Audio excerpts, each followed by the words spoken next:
Pues la razón siempre creo que le hemos señalado es la injusticia social, el aferramiento a mantener privilegios que ya no se pueden mantener porque el pueblo está muy concientizado. Y en nombre de este sufrido pueblo, cuyos lamentos suben hasta el cielo cada día más tumultuosos, les suplico, les ruego, les ordeno en nombre de Dios, cese la represión. Lástima tener unos medios de comunicación tan vendidos a las condiciones. Es lástima no poder confiar en la noticia del periódico o de la televisión o de la radio, porque todo está comprado, está amañado y no se dice la verdad. Queridos hermanos sacerdotes, concelebrantes, queridos hermanos todos, de nuevo pedimos la hospitalidad de los padres dominicos en esta iglesia del Rosario para celebrar nuestra Eucaristía dominical, y les agradecemos ya que nuestra catedral continúa ocupada por obreros en una huelga de hambre. Aquí en el Rosario encuentran ustedes también algo especial, una concelebración, es decir, varios sacerdotes rodeando al obispo para celebrar una Eucaristía más solemne. Ya explicaba al principio que un grupo de sacerdotes, por iniciativa propia, en apoyo con otras comunidades religiosas y cristianas en general, han querido promover unas jornadas de intensa oración y ayuno, fuerzas espirituales que la Iglesia tiene para momentos muy graves de la vida cristiana. Al final, un sacerdote explicará de qué se trata.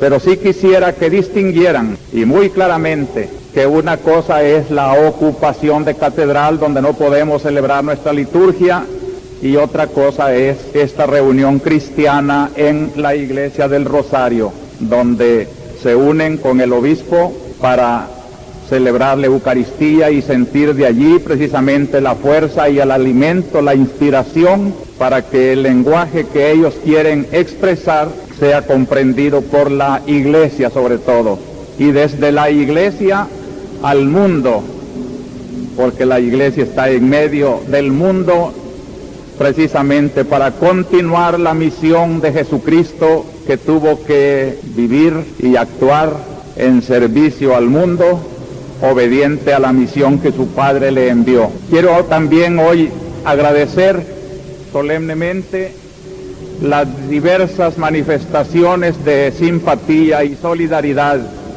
que me brindaron con motivo de mi pasado cumpleaños. Créanme que me han dado una nueva riqueza a mi espíritu, ya en los testimonios de solidaridad, de felicitaciones, y sobre todo aquellos mensajes que venían ofreciéndome sus dolores, su enfermedad, sus sufrimientos. Qué riqueza siento yo cuando le da un enfermo, un paralítico, a alguien que sufre, el sentido de oración, unido con su pastor. Una carta muy bonita que me dice: yo siento que junto con usted estamos salvando al pueblo, salvando almas para la eternidad. Y de estos testimonios pues abundan mucho. Lo mismo que la misa celebrada con sacerdotes, religiosas y fieles en la iglesia de San José de la Montaña y la que celebramos en Chalatenango, expresión de comunidades que comprenden que una iglesia encuentra en su obispo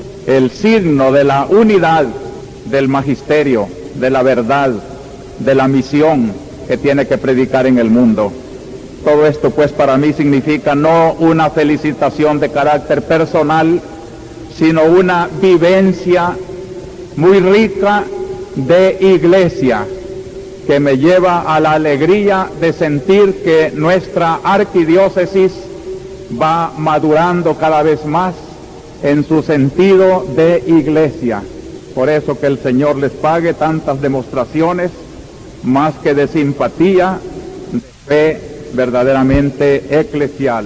Y buscando en las lecturas de hoy cabalmente esa fuerza de unidad, esa inspiración que nuestro Señor quiso darle a su iglesia, quiero recordarles que desde hace 3 domingos venimos leyendo como evangelio el capítulo 6 de San Juan. San Juan es el evangelio más eclesial, más sacramental. No se puede entender todo lo que él dice acerca de Cristo si no lo vemos a través de la comunidad iglesia, si no nos lleva a la vida sacramental. Es un evangelio, sobre todo en este capítulo 6, riquísimo para conocer la relación que existe entre el divino Salvador y nuestra iglesia. Y por eso desde hace 3 domingos les decía yo que consideráramos estas 4 lecturas dominicales como un verdadero regalo providencial para iluminar mejor la figura de nuestro divino patrono, y así ha resultado que los domingos de agosto han sido todos los 4 un homenaje espléndido desde la palabra de San Juan al divino patrono de nuestro país, al divino Salvador del mundo. Todo arranca de un milagro de Cristo, la multiplicación de los panes. Pero San Juan, el hombre del signo, no solo quiere ver la alegría de unos 5,000 hombres saciados de pan. Cristo les reprocha: no me busquen por el pan que perece, busquen el pan que da la vida eterna. Y todo el 4º evangelio en su capítulo 6 es una bella explicación de ese pan de la vida eterna. En el signo de la multiplicación de los panes encontramos, según San Juan, los bienes de la redención. Todo lo rico que Cristo ha traído al venir a morir por nosotros y resucitar y ofrecernos una nueva vida está simbolizado en ese pan. En él está pues la verdadera liberación, la verdadera promoción del hombre. No trabajemos, dice Cristo, solo por el pan que perece. No luchemos las luchas reivindicativas solamente por las liberaciones de la tierra. Todo eso está bueno y es necesario, pero si todo termina allí, hemos dicho 1000 veces, son liberaciones truncas.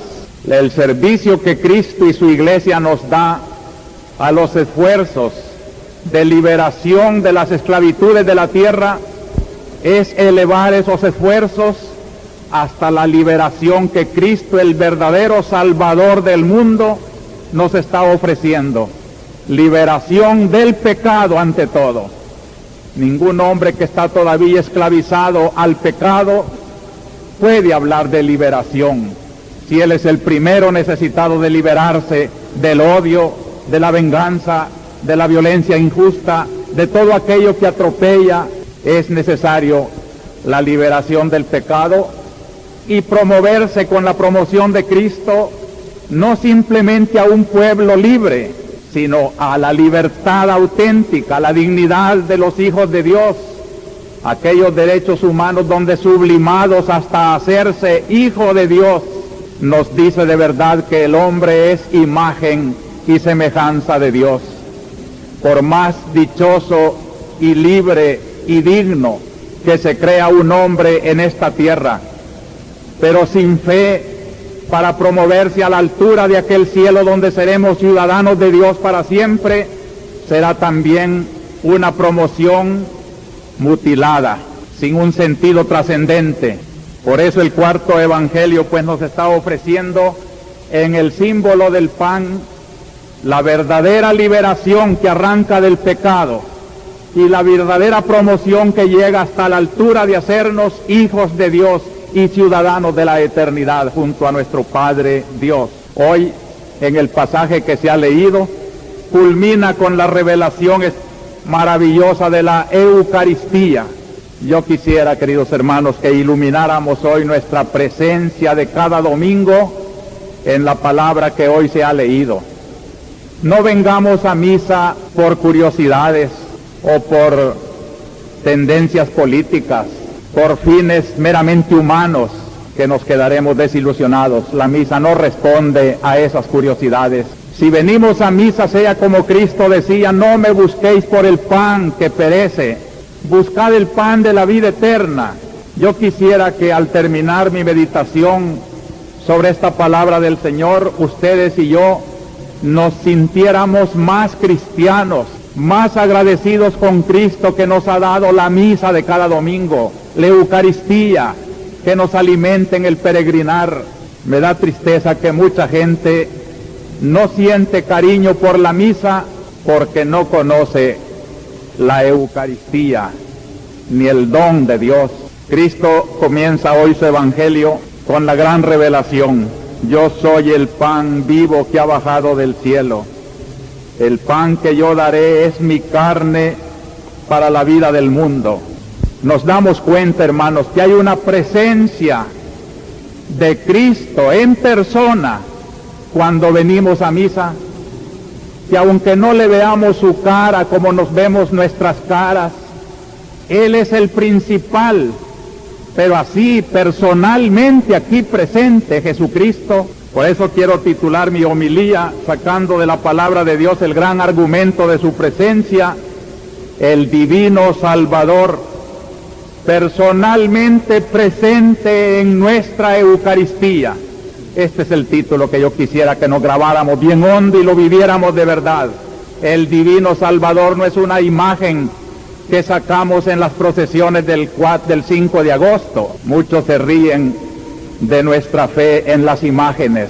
Si la imagen, ya sabemos, es madera, es algo material, un retrato que nos refleja, pero si alguien no se remonta a la realidad de un Cristo que vive entre nosotros, no en un retrato, en una imagen de palo, sino en su persona misma aquí presente, entonces sí, es una religión que vale la pena seguirla, porque allí encontramos al Salvador divino en persona. Por eso mis tres consideraciones, como de costumbre, serán esta: nuestra iglesia, signo sacramental de la salvación de los hombres. Segundo, la Eucaristía, signo de la presencia personal de Cristo. Y tercero, nosotros, los hombres, frente a este signo de contradicción, o lo aceptamos o lo rechazamos, y entonces o vamos con Cristo o vamos sin Cristo. En primer lugar, nuestra iglesia, signo sacramental de la salvación. Ya en la primera lectura de hoy se presagia una iglesia que será signo de la sabiduría de Dios. La sabiduría se ha construido una casa con 7 columnas, ha preparado un banquete, y la figura del banquete y del edificio y de la alegría y de la magnificencia de un festín es lenguaje de los profetas. Y así Cristo no podía prescindir también de esa comparación, y precisamente el signo que hoy aprovecha San Juan es la alegría de comer pan. Y cuántas veces lo que hoy la primera lectura pone en labios del que construyó el edificio y preparó el banquete, mandando a sus sirvientas a llamar a todos los hombres, aparece en el Evangelio en las preciosas parábolas del reino.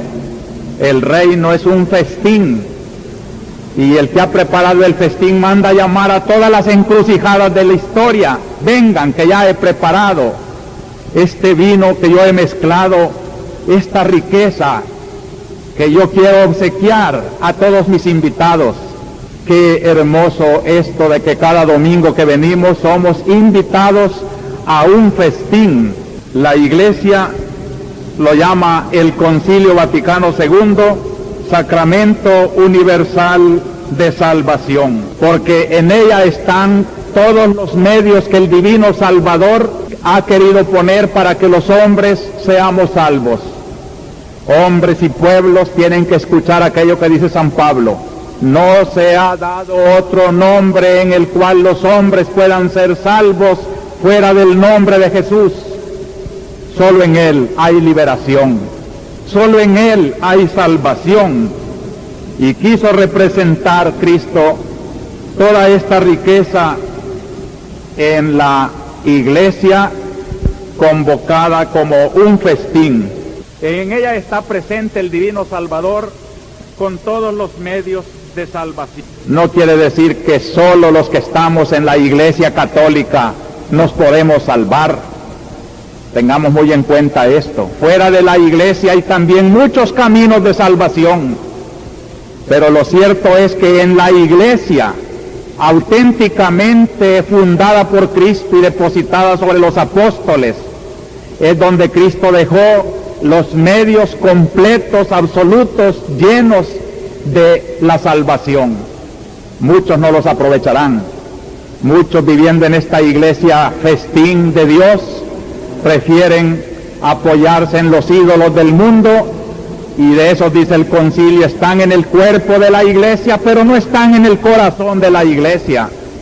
Así como al revés, aquellos que no han conocido la Iglesia Católica, pero quieren salvarse según su religión, están en el corazón de la iglesia, aunque no estén en el cuerpo de la iglesia.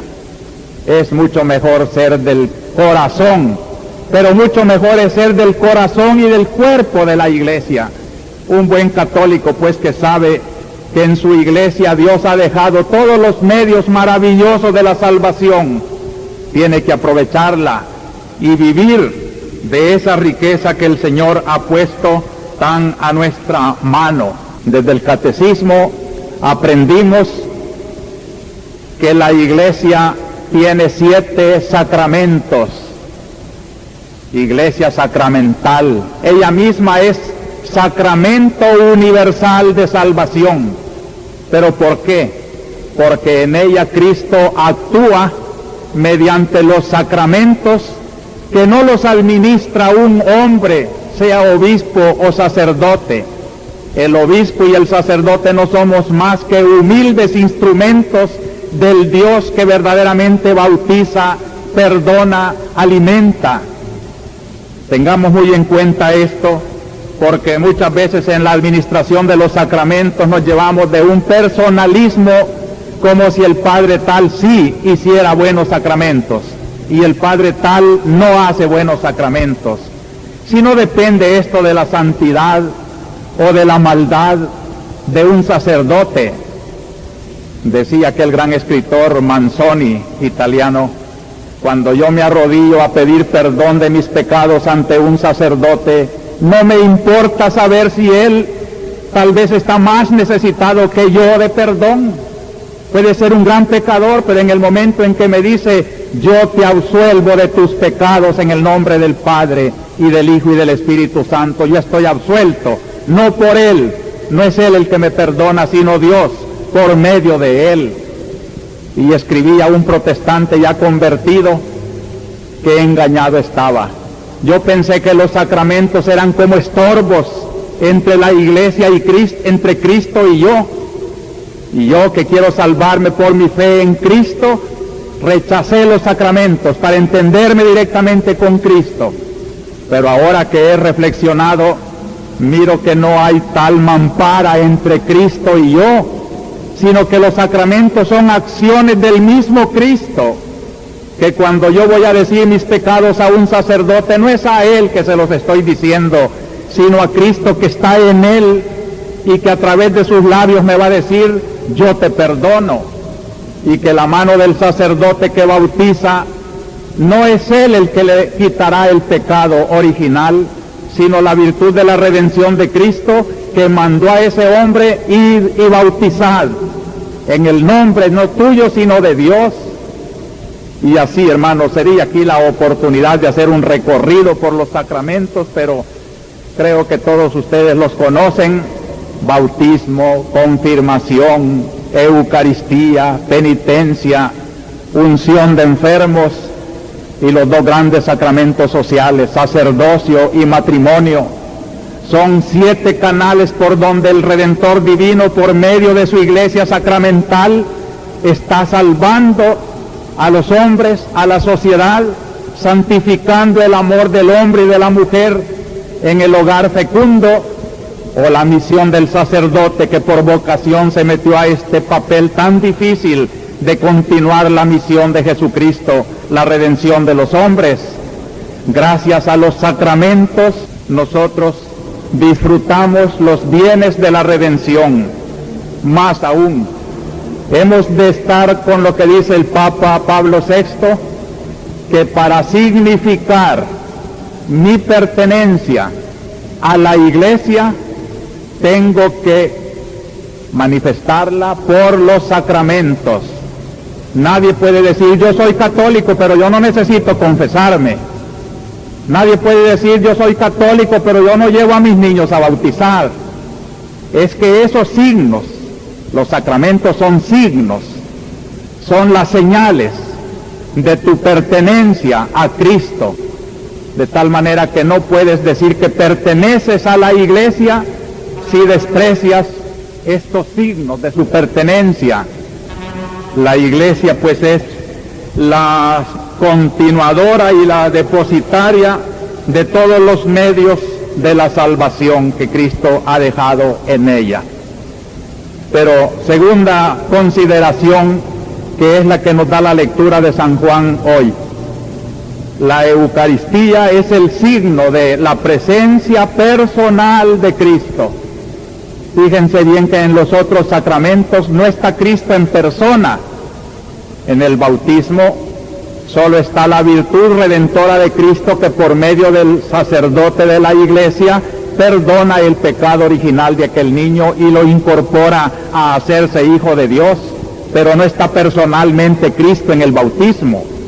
Lo mismo en la confirmación, donde el obispo impone las manos y unge con el sagrado crisma la frente del cristiano, no está Cristo personalmente presente, sino que por su virtud, por medio del obispo, le da el Espíritu Santo de la confirmación. Lo mismo en la penitencia, no está Cristo personalmente, sino virtualmente, perdonando a través del sacerdote. En la unción de enfermos también es una presencia virtual, es decir, la virtud, el poder de Cristo está allí, pero no Él en persona.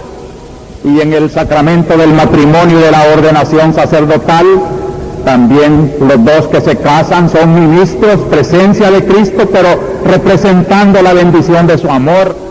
Y en el sacerdote tampoco va Cristo personalmente, pero hay un sacramento donde sí está personalmente, y es este que estamos estudiando esta mañana. El pan que yo daré es mi carne para la vida del mundo. Ante todo aquí, hermanos, en las palabras del Evangelio de hoy, se afirma una presencia personal. La palabra que acabo de citar, el pan que yo daré es mi carne. El domingo pasado expliqué qué significaba carne, es decir, el hombre, la persona. Cuando Cristo dice el pan que yo les estoy anunciando es mi persona, yo mismo estoy en ese pan de vida eterna. Y cuando los judíos dudaban, ¿quién se puede comer esa carne y beber esa sangre? Cristo, que sabe que le han entendido bien, que se trata de Él como carne y sangre, no se retracta, sino que se reafirma. Así como lo han entendido, así es. Mi carne es verdadera comida y mi sangre es verdadera bebida. El que come mi carne y bebe mi sangre tendrá vida eterna. Qué distinto cuando Nicodemo le entendió a Cristo mal y Cristo lo corrigió. Cristo le dice, si no renaces de nuevo, no podrás entrar en el reino de Dios. Nicodemo entiende al pie de la letra. ¿Cómo va un hombre a hacerse chiquito y meterse otra vez en el seno de una mujer para nacer? Cristo le dice, no, no es así como te quiero decir. Renacer quiere decir bautizarse, renovarse el hombre. Y cuando la samaritana también oye que Cristo le dice, el que toma de esa agua vuelve a tener sed, pero el que toma del agua que yo daré no tendrá sed jamás. La samaritana entiende al pie de la letra y le dice, dame de esa agua para que no esté viniendo al pozo a sacar todos los días. Y Cristo la corrige, no se trata del agua de ese pozo, se trata del agua de la gracia, de la vida eterna, el don de Dios que salta hasta la vida eterna. Quiero decir que cuando el Evangelio nos presenta a Cristo afirmando algo y que se le entiende mal, Él lo corrige Pero cuando se le entiende como Él quiere decir, aunque sea un misterio que el hombre no comprende, lo reafirma, no lo corrige. El caso de su pan, que es su carne, y que su carne es comida, y así lo han entendido, así lo ratifica. Sí, yo daré mi carne, mi sangre, hay que beberla para tener vida eterna. Pero eso sí, por eso el Concilio de Trento puso estas tres palabras en la presencia de Cristo frente a los enemigos de la Eucaristía, los que dicen que cómo va a estar Cristo en persona presente en ese pedacito de pan y de vino. El Concilio, inspirándose en estas palabras del Evangelio, dice: Cristo está verdaderamente presente, realmente presente, sustancialmente presente. Son tres matices de una presencia personal que responden a las objeciones de los que dicen puede estar, pero solo en un signo. Tomad y comed, esto significa mi cuerpo. No es así. Verdaderamente, es decir, esto es mi cuerpo, realmente, en realidad y sustancialmente. Esto es lo que hay que entender bien. No vamos a entender un comer a Cristo como antropófagos, no se trata de eso. Allí sí Cristo aclara, pero es mi carne. Pero hay que entender qué carne soy yo en las condiciones que yo aclaro en este discurso de Cafarnaúm. Primero, carne ofrecida en la cruz. Este es el pan para la vida del mundo. Es una expresión de Cristo dando su vida por el mundo. La carne no aprovecha para nada, decía Cristo. Lo que aprovecha es el espíritu que anima esa carne. Y la carne que Cristo está ofreciendo es su vida del mundo, la que reconcilió a los hombres con Dios. Es decir, como nosotros vamos a decirlo dentro de poco en la Eucaristía, anunciamos tu muerte, proclamamos tu resurrección. Esa es la carne personal de Cristo en la Eucaristía. Un Cristo que murió entre dolores, acribillando su sangre y su carne, la sangre que se derrama para perdón de vuestros pecados. Esta carne y esta sangre es la que se recoge en nuestra misa, y la presencia personal de Cristo en el momento culminante de la redención. Otra cosa maravillosa es la vida de Cristo unida a la vida del Padre. Yo vivo por el Padre, y todo aquel que me come vive por mí. Es decir, una corriente de vida. Yo no soy más que el Dios hecho hombre, y yo voy a inventar un modo de esta carne de hombre darle en alimento, pero porque trae vida de Dios. El que se alimenta de este cuerpo y de esta sangre bajo especie de pan, come no una carne simplemente humana, sino la carne del Hijo del Hombre, donde se conjuga lo humano y lo divino, donde Dios se hace vianda, alimento para los hombres. No olvidemos estas dos condiciones, pues, el Cristo ofreciendo su carne en la cruz y el Cristo unido en intimidad divina con el Padre. Esa es la carne que se da y que hay que comer, y esa es la carne de la Eucaristía. Esa es la presencia personal de Cristo. No está solo su virtud, está personalmente su carne, así como la acaba de describir él, unida al sacrificio de la cruz que salva al mundo y unida a la vida eterna del Padre. Solo así podía asegurar cosas tan inauditas: el que come mi carne y bebe mi sangre tendrá vida eterna. El que no come mi carne ni bebe mi sangre no tiene vida en sí. La presencia de Cristo también se indica por los efectos. ¿Qué efectos más maravillosos nos presenta Cristo en el discurso de hoy? vivirá para siempre. Vuestros padres comieron el maná, era un pan misterioso, pero el maná saciaba el hambre del estómago de cada día, y los que comieron el maná murieron. Pero el que come de este pan no morirá, tendrá vida eterna. El efecto de la Eucaristía es hacernos inmortales, hacernos partícipes de la misma vida de Dios que no perece, de la vida de Cristo resucitado, que una vez resucitado ya no puede morir, dice la Sagrada Biblia. Lo cual quiere decir, queridos hermanos, que el sacramento de la Eucaristía es el sacramento de lo escatológico. Ya lo hemos explicado muchas veces. Lo definitivo de la historia, hacia donde marchan los ríos de los hombres, el mar donde vamos a desembocar todos, se llama lo escatológico, lo último, el fin. Pues Cristo ya nos trae en la presencia de su Eucaristía el mensaje, no solo el mensaje, la realidad en su propia carne, para aquel que comulga, aquel que viene a misa el domingo, aquel que se postra ante el sagrario, está captando lo escatológico, ya está ante la eternidad, ya está saboreando la vida de Dios. Y otro efecto que aparece en la palabra de Cristo hoy: habita en mí y yo en él. Qué cosa más inaudita.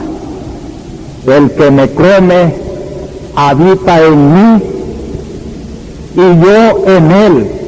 Piénsenlo, lo que van a comulgar esta mañana. Qué momento más divino.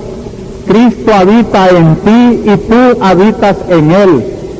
Es decir, hay una compenetración que puede llegar a decir como San Pablo: ya no vivo yo, sino que es Cristo el que vive en mí. Esta transformación, que lejos de comprenderla cuando no se tiene fe, pero cuando se tiene fe, hermanos, sucede lo que yo vi ayer en dos comunidades religiosas, allá en Usulután, las hermanas franciscanas. Lo primero que nos fueron a enseñar: mire cómo ha quedado nuestra casita, arreglada, casita pobre pero arreglada. Pero mire la capillita, lo más bonito de la casa, donde había antes un salón de belleza.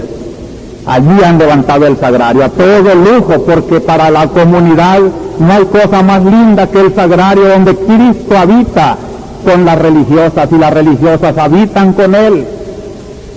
Y anoche, cuando fui a celebrar al Buen Pastor, también el novenario de la Madre María Mercedes, muerta hace 9 días, también el sagrario, lo principal. Cuando se comprende lo que es la hostia consagrada, como que quisiéramos un cielo para ponerla. Da lástima pensar en las iglesias abandonadas, en los sagrarios polvosos, sin flores o con flores marchitas. Qué poca fe indica una iglesia donde no se estima la vida eucarística. Cuentan que cuando unos turistas o hombres de ciencia visitaron la isla de Molokai, donde el padre Damián vivía con los leprosos, él que le pidió a Dios ser leproso para quedarse con ellos, porque sus superiores le iban a mandar ya afuera, y dice: no, déjenme. Y le pidió a Dios la gracia de la lepra.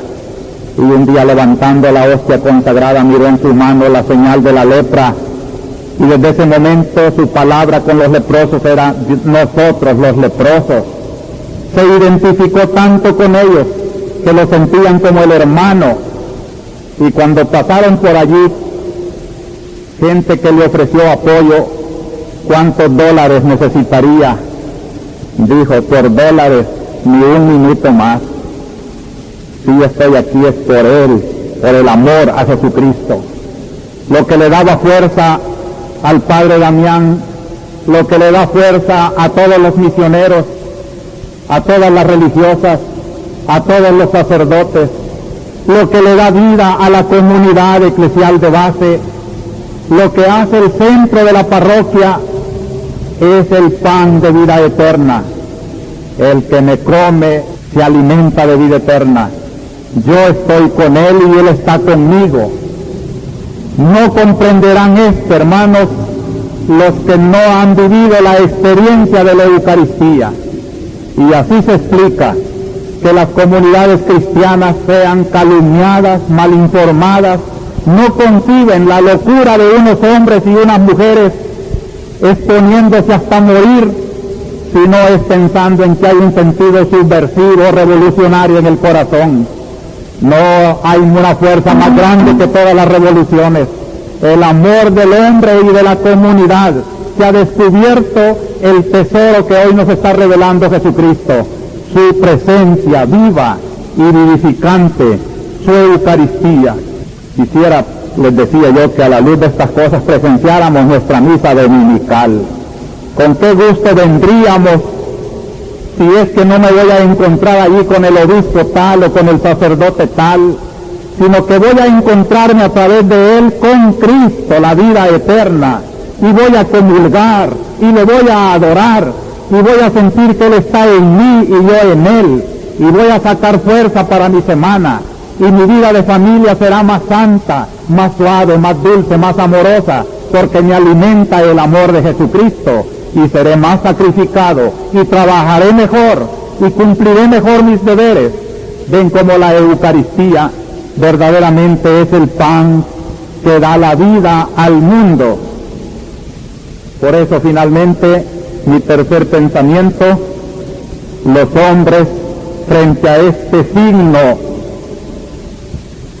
de la Eucaristía, podríamos decir de la hostia consagrada, signo de contradicción. Lo aman unos hasta la locura y otros lo desprecian hasta el odio, o no le hacen caso porque no tienen fe. Pues en las lecturas de hoy encontramos, en las tres lecturas, catalogados los hombres precisamente por su posición frente a la sabiduría de Dios que se encarna en Cristo. Y así podemos decir con la primera lectura, los inexpertos, los faltos de juicio, aquellos que rechazan la obra de la sabiduría, y por otra parte, los prudentes, los que se alimentan de la ciencia de Dios, los que a pesar de ser tal vez menos inteligentes según el mundo, pero tienen la sabiduría de Dios que se da en la Santa Eucaristía, donde Cristo es presente. En la segunda lectura, San Pablo también presenta una categoría de hombres insensatos, aturdidos, borrachos, libertinos. No seáis así, dice San Pablo, sino la otra clase, sensatos, cumplidores de lo que Dios quiere, dejándose llenar del Espíritu y haciendo de la vida una liturgia alegre. Cantad cánticos al Señor, dadle gracias en todo momento. La vida qué hermosa se convierte cuando la ilumina la fe y cuando uno sabe que su cuerpo, sano o enfermo, unido a una hostia consagrada que se recibe en la comunión, es una vida y un cuerpo que se hace hostia. Y todos los actos de nuestra vida, todos los deberes que cumplimos, todos los sacrificios que hacemos, todo el amor que gastamos, toda la paciencia en sufrir a los impertinentes, todo se convierte en Cristo crucificado, la carne que salva al mundo, y yo le estoy aportando mi sacrificio, mi pequeña hostia, mi pequeña gotita de agua en el cáliz de vino que se convierte todo él, donde ya no se distingue la gotita de agua y el cáliz de vino, sino que solo se percibe la sangre que se derrama para la salvación del mundo. Entonces, la vida de los hombres se hace liturgia. Todos somos sacerdotes, cualquiera que sea nuestro oficio, cuando lo hacemos unido con el Señor. Y Cristo nuestro Señor también aparece hoy distinguiendo a los hombres frente a su gran promesa, los que dudan de Él, o los que lo entienden tan materialmente que casi lo hacen un antropófago. No es así como Cristo quiere entender. Es un lenguaje tan delicado que no lo entiende el ambiente burdo del mundo, donde la carne solo se entiende carne para el placer, carne para la explotación, carne para la soberbia, para el orgullo, carne idolatrando ídolos de la tierra. Esta carne, claro que Cristo no la da, pero la carne divinizada en el sacrificio de la cruz y unida con Dios en el misterio de la encarnación, esa carne sí es divina y esa es la que el Señor nos ofrece y la que entienden los que tienen fe, pero no la entienden los que han perdido la fe o no la tienen. Analizáramos a qué clase de hombres pertenecemos.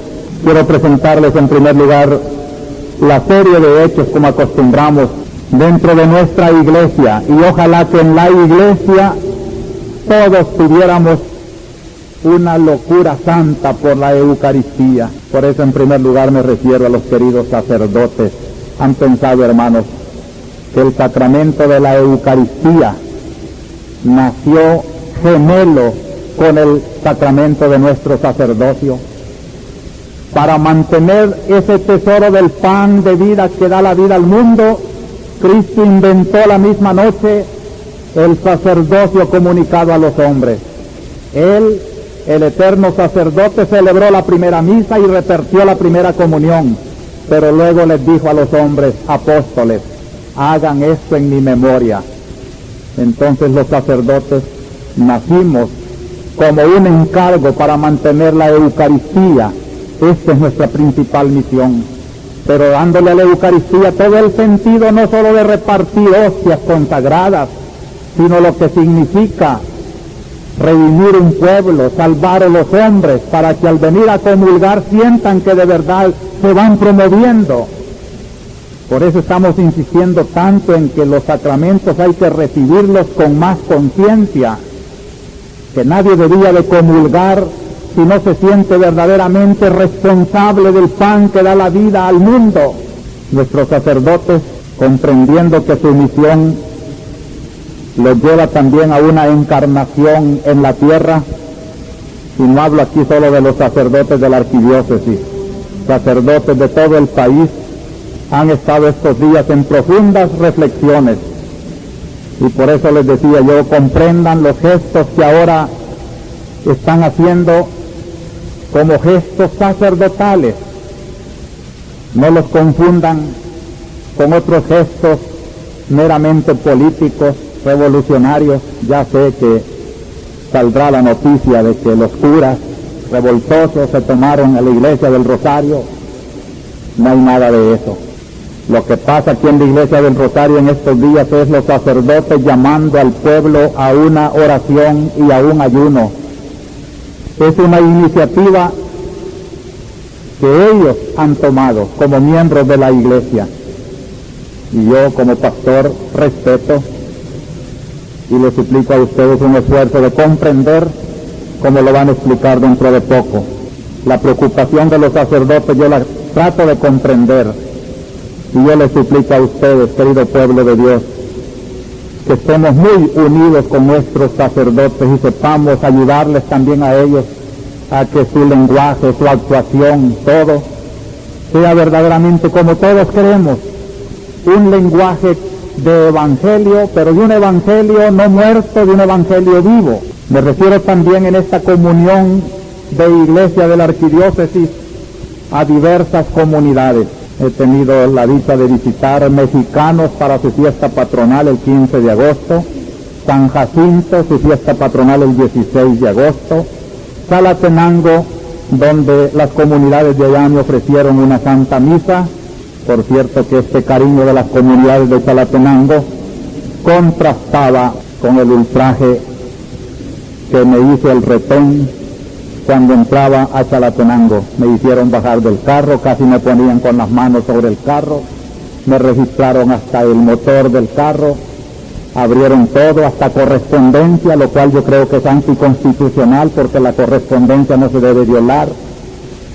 Y una serie de cosas en las que yo veía más que todo la cobardía, esa cobardía que se solaza cuando puede mostrar prepotencia. Y sentía yo que de mi parte no había más que una respuesta, la respuesta que siempre he dado, la respuesta de la Iglesia, la respuesta de la verdad. Registren lo que quieran, no encontrarán nada. No les bastó porque después en la misa en Chalatenango tuvimos una continua vigilancia, hasta el señor comandante departamental llegó con sus grabadoras y sus oficiales. Por suerte que al terminar la misa, al terminar mi homilía, yo pregunté al pueblo, ¿creen ustedes que he dicho algo subversivo? Si lo he dicho, díganlo porque yo quiero corregir. ¿Han entendido algo subversivo en mi palabra? Y todo el pueblo dijo, no, monseñor, nada subversivo. Y más bien hubo un aplauso cerrado, que yo le dije, los que están vigilando este acto, tengan en cuenta cómo ha entendido el pueblo. No vayan a decirlo de otra manera. Visité también la comunidad de Usulután y de Santa Elena en la diócesis de Santiago de María por una amable invitación. También aquí tenemos que alegrarnos en el Buen Pastor. Hoy se está celebrando la fiesta de su fundador, San Juan Eudes, y sobre todo quería yo mencionar esta comunidad porque la religiosa que ha muerto, Sor María Mercedes Peñate, es un ejemplo de cristianismo vivido en el silencio y en la santidad. Hoy que se recogen los testimonios de sus escritos, de sus actuaciones, de su vida, verdaderamente creo que es una de esas santas ocultas que favorecen y bendicen tanto la comunidad de nuestra arquidiócesis. Yo felicito a las hermanas del Buen Pastor y les deseo que produzcan muchas mujeres santas como la que acaban de entregar al cielo, y lo mismo deseo para todas las religiosas y todas las comunidades. También me alegro con las carmelitas de Santa Teresa, donde 4 religiosas celebraron sus bodas de plata esta semana. Que el Señor les conserve, más allá de los 25 años, su entusiasmo por nuestro Señor Jesucristo. Y lo mismo a las hermanas franciscanas que florecen en la diócesis de Santiago de María, en Usulután, en Berlín, en Santiago. Una cosa importante, desmienten la carta que se publicó aquí con gran lujo como una carta abierta de la Conferencia del Clero Diocesano de Bolivia. Ustedes recordarán, nos interesamos en saber la verdad y hemos escrito a Bolivia, y desde allá nos contestan, muy estimado señor arzobispo, que nos ha enviado un recorte de periódico de una carta abierta dirigida a usted por el padre Luis Rojas, sacerdote diocesano perteneciente a la arquidiócesis de Santa Cruz. Deseamos manifestar a usted nuestro desagrado y desacuerdo con el contenido y el tono de dicha carta, que se expresa en forma tendenciosa y alejada de la verdad. Creemos necesario informarle además que la Conferencia del Clero Diocesano es una organización de sacerdotes diocesanos bolivianos que no cuenta con la aprobación de los obispos de Bolivia. Por otra parte, tampoco pertenecen a ella todos los sacerdotes diocesanos, ni mucho menos, sino unos cuantos de algunas diócesis. Por ello, conceptuamos que dicha carta puede ser considerada como algo personal del sacerdote Luis Rojas, o a lo más como representativa de la opinión de un grupo muy reducido. Por último, queremos hacer llegar a usted, a la Iglesia salvadoreña, nuestros sentimientos de admiración, aprecio y adhesión por su valiente y sacrificada labor pastoral en defensa y promoción de los valores humanos y evangélicos en ese hermano país. Esta es la respuesta a la calumnia que aquí se quiso levantar. Mejor afuera pues se busca más la verdad que aquí, donde se vive muchas veces de la falsedad. Notas de nuestra Iglesia Universal. El Papa ha anunciado ya el lema de la próxima Jornada de la Paz. Me parece muy inspirador. El Papa, siguiendo la costumbre del anterior, va a celebrar el 1 de cada año como Día de la Paz y a señalar un lema para cada año. El de este año, 1980, se titula La verdad, fuerza de la paz. Y el Papa explicaba, la verdad y fuerza de la paz, porque demasiado frecuente la mentira está presente en muchos sectores de la vida personal y colectiva y conduce a la sospecha entre los miembros que a ellos pertenecen. La sospecha sustituye a la confianza del hombre en el hombre y de los pueblos en los otros pueblos. Construir la paz sobre la verdad que es el hombre significa ayudar al hombre mismo a salir de sus actuales alineaciones, invitándole a convertirse de nuevo en sujeto y ya no más en objeto de sus propias invenciones. Significa dar la prioridad a la ética sobre la técnica, a la persona sobre las cosas, al espíritu sobre la materia, al primado del ser sobre el tener. Procuremos revestirnos de este espíritu de la verdadera paz en un ambiente donde se confunde muchas veces la paz verdadera con la falsa paz. De la Iglesia Universal también un dato muy interesante: los obispos en Argentina defienden el derecho de organización como un derecho natural de los trabajadores que no puede ser negado ni tampoco retaseado. Y como allá Monseñor Jorge Novak celebró en la Catedral de Quilmes misa con los familiares de detenidos políticos y desaparecidos. Otro eco de nuestra Iglesia centroamericana: estuve visitando Nicaragua y Honduras el padre general de los jesuitas, padre Pedro Arrupe, por dos motivos. Primero, por visitar pues en Nicaragua la situación, y luego para arreglar en Honduras la misión que allá tenían los padres jesuitas de San Luis, Missouri, pero que de aquí en adelante será una misión de la provincia centroamericana. Y acerca de Nicaragua, el padre Arrupe expresa cosas muy interesantes que serían buenos criterios para cuando aquí se publican noticias muy tendenciosas. En primer lugar, la necesidad de colaborar positivamente en la obra de reconstrucción, conservando la libertad evangélica para señalar posibles desviaciones, pero ayudando con entusiasmo en una tarea que representa un reto para la sociedad. Parece una postura muy libre en lo evangélico y muy práctica también en el momento. Lo que hoy necesita Nicaragua pues no es la crítica, el apagar sus esperanzas, sino el ayudarle y mantener el espíritu libre, porque la Iglesia no se puede comprometer con ningún sistema, pero sí puede animar y ayudar todos los sistemas. Lo más grave es que el padre Arrupe descubre una gran necesidad para socorrer el hambre y aquel pueblo, y dice que todos los países tienen que preocuparse para que llegue a todos ese pan que necesitamos y que en Nicaragua hace mucha falta. Desde esta Iglesia representada en estos hechos, nosotros enfocamos la realidad de nuestro país. No es un afán político o curioso o crítico, solo por ser crítico. Es la obligación de un evangelio que, como Cristo ha dicho, tiene que ser pan para la vida del mundo. Y en El Salvador, el pan de vida que la Iglesia reparte, la palabra del Señor, la religión cristiana, no toca las realidades políticas, sociales, económicas de nuestro pueblo, será un pan guardado, y el pan que se guarda no alimenta. Solo es el pan que se come, que se asimila, y de allí que necesitamos pues que este pan se asimile en las realidades del país. ¿Cómo no vamos a iluminar con la palabra del pan de vida las palabras que el señor presidente anuncia en esta semana, cuando habla de cambios necesarios, indispensables y urgentes, que no debemos aferrarnos a moldes anacrónicos de la convivencia social? Y repitió que el pueblo quiere paz, y declaró que la autoridad no debe mostrarse prepotente. También hemos oído frases en que ya se dieron instrucciones para que puedan entrar al país los exiliados, que prometió investigar exhaustivamente la muerte del padre Macías, que invita a la Cruz Roja para que constate que no hay presos políticos. Son cosas que nos llenarían de mucho aliento, queridos hermanos, si por otra parte no viéramos las realidades contrarias.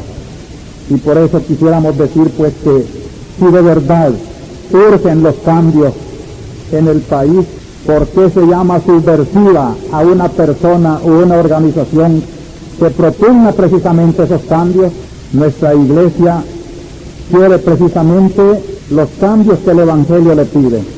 Si de veras no se quiere una autoridad de demostraciones prepotentes, nosotros nos preguntamos, ¿por qué sigue la represión a nuestro pueblo?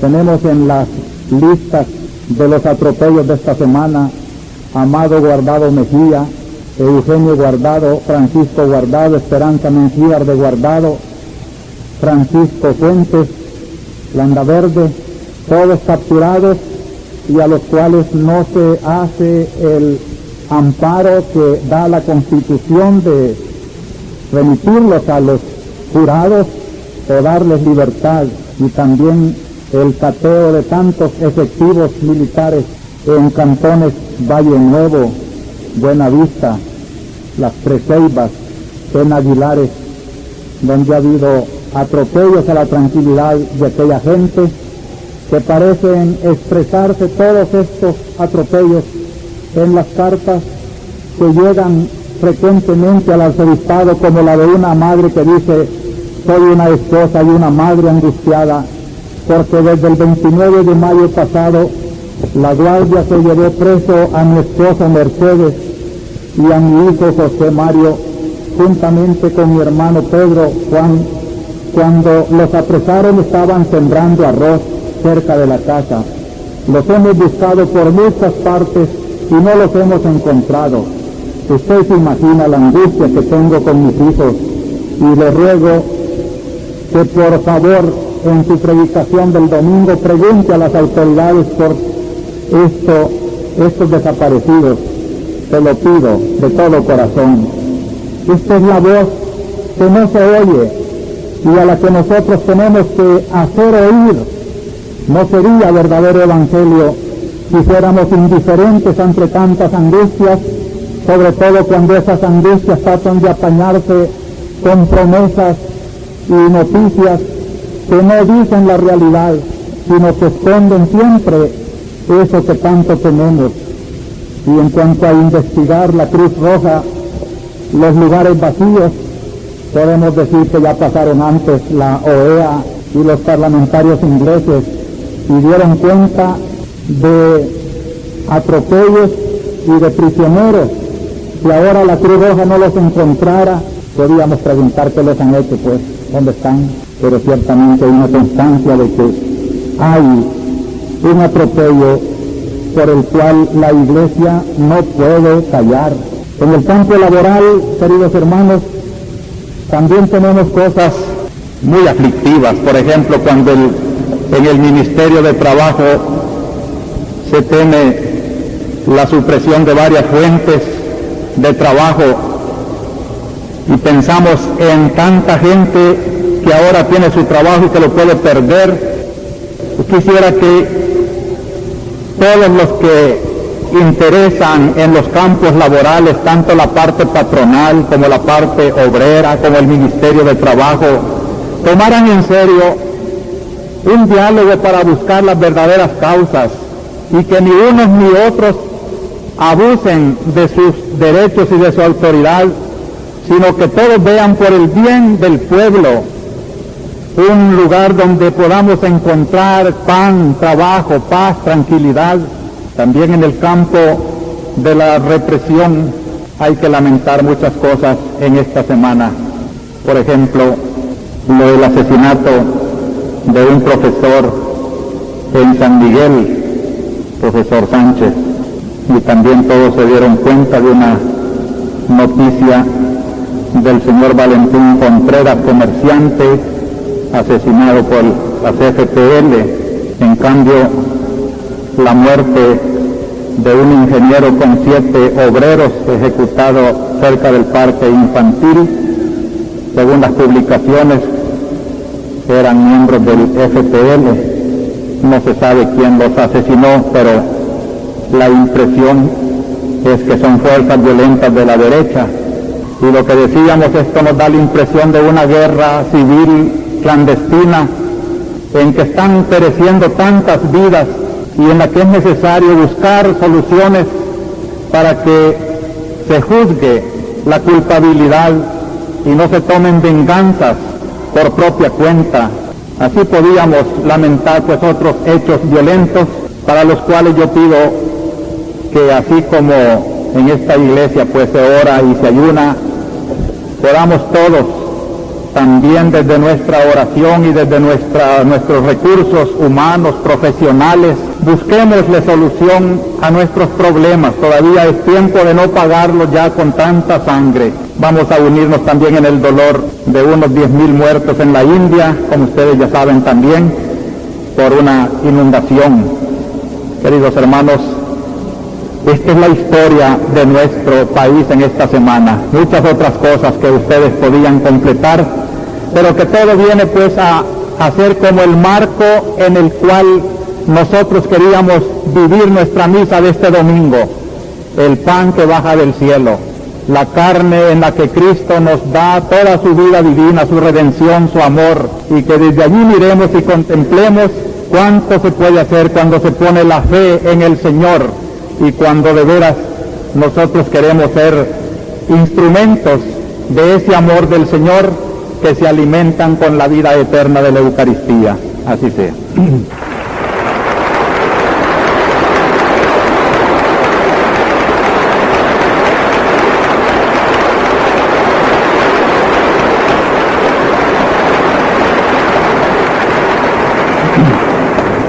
Como les prometí, vamos a pedir a algunos de los sacerdotes que están llevando esta acción que nos expliquen el sentido de ella y que tratemos de comprender.